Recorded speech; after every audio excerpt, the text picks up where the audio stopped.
वैशाख मास महत्तम अध्याय 3। हरे कृष्णा, राधे राधे। पद्म पुराण में वैशाख मास के महत्तम का वर्णन करते हुए कहा गया है कि पूजा करने से भी भगवान श्री हरि को उतनी प्रसन्नता नहीं होती जितना कि वैशाख महीने में स्नान मात्र से भगवान प्रसन्न हो जाते हैं।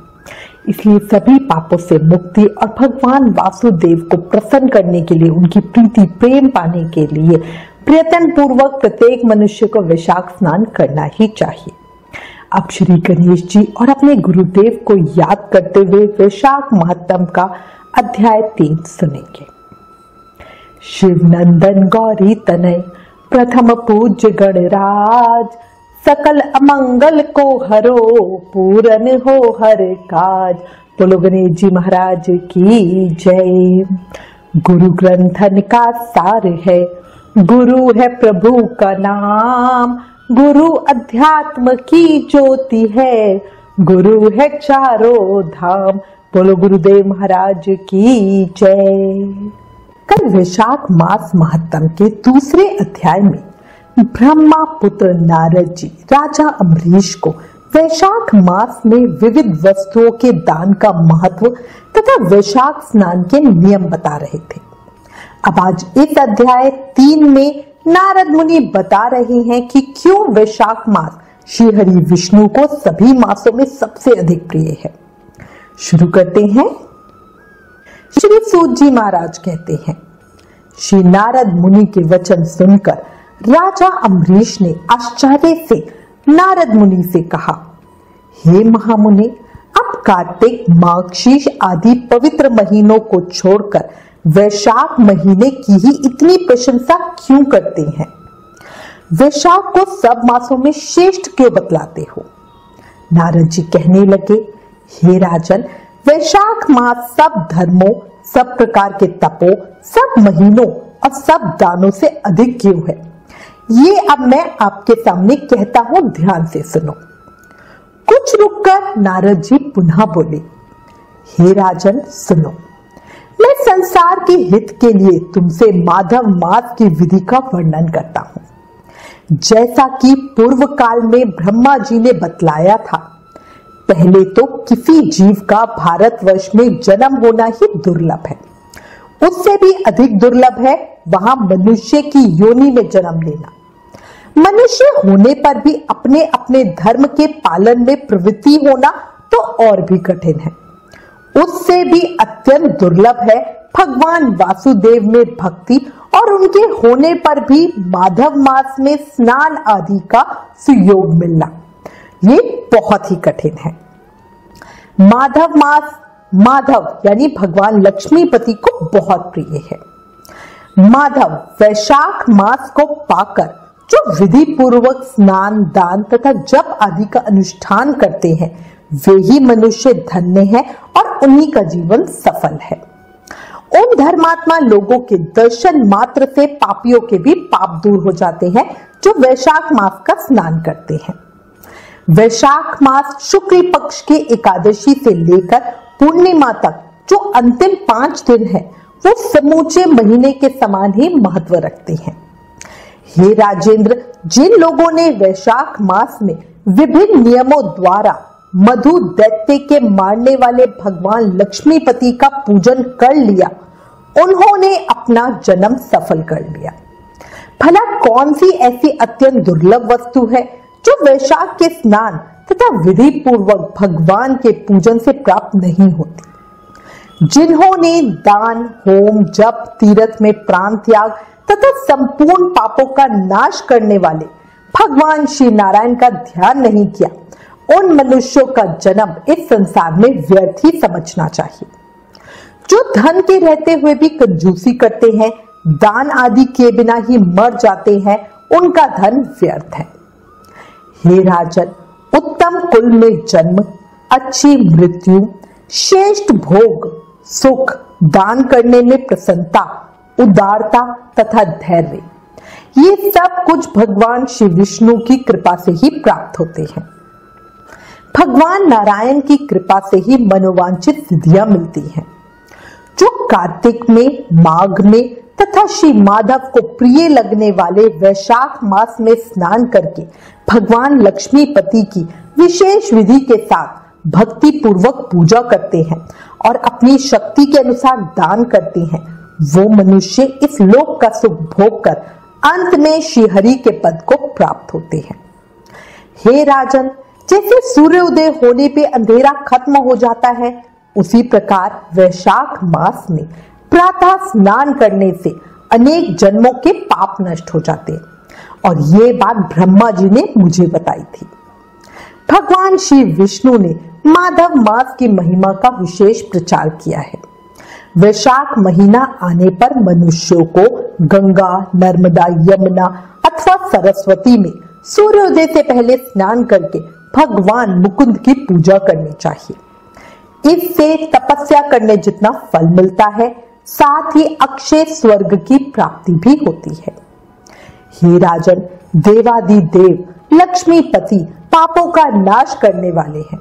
उन्हें नमस्कार करके चैत्र की पूर्णिमा को वैशाख स्नान व्रत का आरंभ करना चाहिए।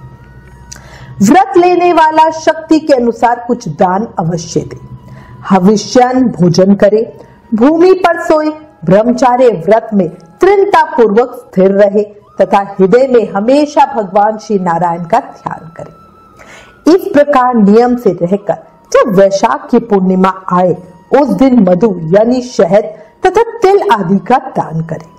श्रेष्ठ ब्राह्मणों को भक्ति पूर्वक भोजन कराए, उन्हें दक्षिणा सहित गाय दान दे तथा वैशाख स्नान के व्रत में जो कुछ गलती हुई हो उसकी माफी के लिए ब्राह्मणों से प्रार्थना करें।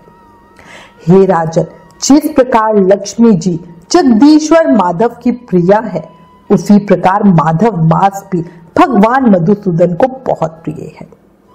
इस तरह नियमों का पालन करते हुए 12 वर्षों तक वैशाख स्नान करके अंत में भगवान मधुसूदन की प्रसन्नता के लिए अपनी शक्ति के अनुसार व्रत का उद्यापन करें। हे राजा अम्बरीश, पूर्व काल में ब्रह्मा जी के मुख से मैंने जो कुछ सुना था वो सब वैशाख मास का महत्व तुम्हें बता दिया है। राजा अम्बरीश ने नारद जी से कहा, हे मुनि, स्नान में परिश्रम तो बहुत ही थोड़ा है, फिर भी उससे अत्यंत दुर्लभ फल की प्राप्ति होती है। मुझे इस पर विश्वास क्यों नहीं होता? मुझे भ्रम क्यों हो रहा है? राजा अम्बरीश की बात सुनकर नारद जी ने कहा, राजन, तुम्हारा संदेह ठीक है।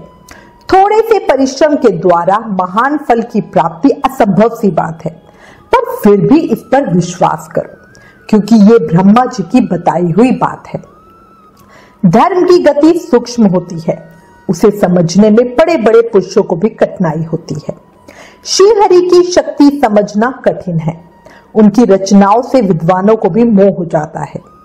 विश्वामित्र आदि क्षत्रिय थे, किंतु धर्म का अधिक अनुष्ठान करने के कारण वो ब्रह्म तत्व को प्राप्त हो गए। धर्म की गति अत्यंत ही सूक्ष्म है।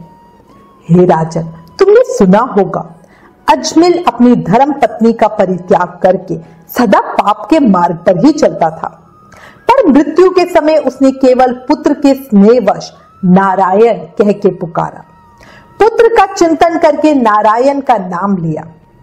इतने से ही उसको अत्यंत दुर्लभ पद की प्राप्ति हुई। जैसे बिना इच्छा के भी अगर आग को स्पर्श किया जाए तो वह शरीर को जलाती ही है, उसी तरह किसी भी निमित्त से यदि श्री गोविंद का नामोच्चारण किया जाए तो वो पाप राशि को भस्म कर डालने वाला ही होता है। जीव विचित्र है, जीवों की भावनाएं विचित्र है, कर्म विचित्र है तथा कर्मों की शक्तियां भी विचित्र है। शास्त्र में जिसका महान फल बताया गया हो वही कर्म महान है, फिर वो अल्प परिश्रम साध्य हो या अधिक परिश्रम साध्य। छोटी सी वस्तु से भी बड़ी वस्तु का नाश होता देखा जाता है। जरा सी चिंगारी से बड़े बड़े जंगल स्वाहा हो जाते हैं। जो श्री कृष्ण के भक्त हैं, उनके अनजाने में किए हुए हजारों हत्याओं से युक्त भयंकर पातक तथा चोरी आदि पाप भी नष्ट हो जाते हैं। हे वीर, जिसके हृदय में भगवान श्री विष्णु की भक्ति है, वो विद्वान पुरुष यदि थोड़ा सा भी पुण्य कार्य करता है तो तो वो कार्य अक्षय फल देने वाला होता है। अतः माधव मास में भगवान माधव की भक्ति पूर्वक आराधना करके मनुष्य अपनी मन वांछित कामनाओं को प्राप्त कर लेता है। इस विषय में संदेह नहीं करना चाहिए। हे राजन, भाव तथा भक्ति दोनों की अधिकता से फल में अधिकता होती है। धर्म की गति सूक्ष्म है, वो कई प्रकारों से जानी जाती है। जो भाव से हीन है, जिसके हृदय में उत्तम भाव और भगवान की भक्ति नहीं है, वो अच्छे देश तथा काल में जाकर जीवन भर पवित्र गंगा जल से नहाता और दान देता रहे तो भी कभी शुद्ध नहीं हो सकता। ऐसा मेरा विचार है। अतः अपने हृदय कमल में शुद्ध भाव की स्थापना करके वैशाख मास में प्रातः स्नान करने वाला जो पुरुष भक्ति पूर्वक भगवान लक्ष्मीपति की पूजा करता है, उसके पुण्य का वर्णन करने की शक्ति मुझ में नहीं है। इसलिए हे राजन, तुम वैशाख मास के फल के विषय में विश्वास करो। छोटा सा शुभ कर्म भी सैकड़ों पाप कर्मों का नाश करने वाला होता है। जैसे हरि नाम के भय से पाप राशि नष्ट हो जाती है, उसी प्रकार सूर्य के मेष राशि पे स्थित होने के समय प्रातः स्नान करने से तथा तीर्थ में भगवान की स्तुति करने से भी समस्त पापों का नाश हो जाता है। जिस प्रकार गरुड़ के तेज से सांप भाग जाते हैं, उसी तरह प्रातः काल वैशाख स्नान करने से पाप नष्ट हो जाते हैं। ये निश्चित बात है। जो मनुष्य मेष राशि के सूर्य में गंगा या नर्मदा के जल में नहाकर 1, 2 या तीनों समय भक्ति भाव के साथ पाप प्रशमन नामक स्तोत्र का पाठ करता है, वह सब पापों से मुक्त होकर परम पद को प्राप्त होता है। हे राजा अम्बरीश, इस प्रकार मैंने थोड़े में ये वैशाख स्नान का सारा महत्व सुना दिया। अब और क्या सुनना चाहते हो बताओ।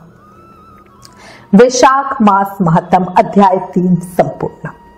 कल अध्याय 4 में आगे की कथा सुनेंगे। देखो, इस अध्याय में अगर आपने गौर किया हो तो वैशाख स्नान का कितना अधिक पुण्य है ये बताया गया है। साथ ही अंतिम 5 दिन का महत्व भी बताया गया है। इसलिए वैशाख में रोज सूर्य उदय से पहले स्नान करें और भगवान की परिक्रमा जरूर करें। देखो, हम सब बहुत भाग्यशाली हैं, तभी वैशाख मास में स्नान कर पा रहे हैं और ये महत्तम सुन पा रहे हैं।